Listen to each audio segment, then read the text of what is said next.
கள்ளக்குறிச்சி மாவட்டம் சங்கராபுரம் அருகே ஊர்காவல் படை வீரரை அவரது சகோதரர்கள் சரமாரியாக தாக்கிய வீடியோ வெளியாகி அதிர்ச்சியை ஏற்படுத்தியுள்ளது. பூர்வீக சொத்து விவகாரத்தில் அரங்கேறிய மோதலில் நடந்தது என்ன?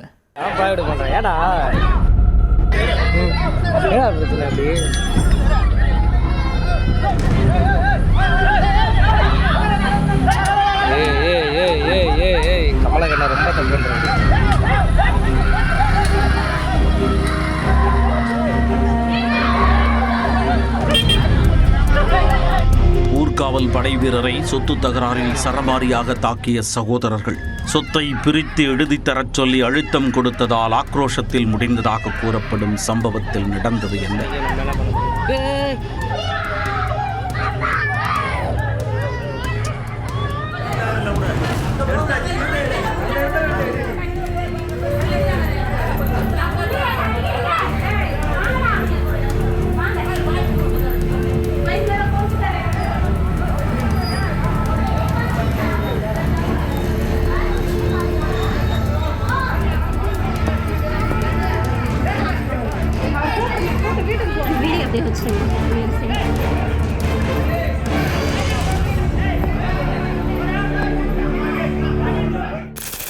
கள்ளக்குறிச்சி மாவட்டம் சங்கராபுரம் அருகே உள்ள பரமநத்தம் கிராமத்தில் வசித்து வரும் ராமகிருஷ்ணன் என்பவர் சங்கராபுரம் காவல் நிலையத்தில் ஊர்காவல் படை வீரராக பணிபுரிந்து வருகிறார்.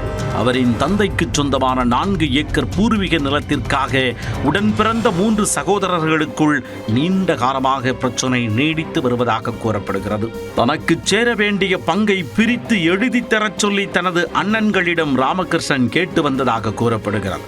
ஆனால் சொத்தை பிரித்து எழுதித்தர விருப்பம் இல்லாமல் அவரது அண்ணன்கள் மறுப்பு தெரிவித்ததாக கூறப்படுகிறது.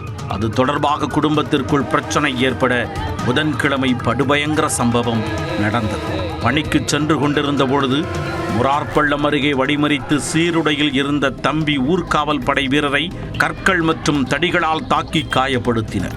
நிலைமை மோசமானதை பார்த்து ஊர் மக்கள் அண்ணன்கள் இருவரையும் தடுத்து நிறுத்தி ராமகிருஷ்ணனை மீட்டனர். இதனைத் தொடர்ந்து அவர் சங்கராபுரம் அரசு மருத்துவமனையில் அனுமதிக்கப்பட்டு சிகிச்சை பெற்று வரும் நிலையில் சம்பவம் தொடர்பாக போலீசார் வழக்கு பதிந்து விசாரணை மேற்கொண்டு வருகின்றனர்.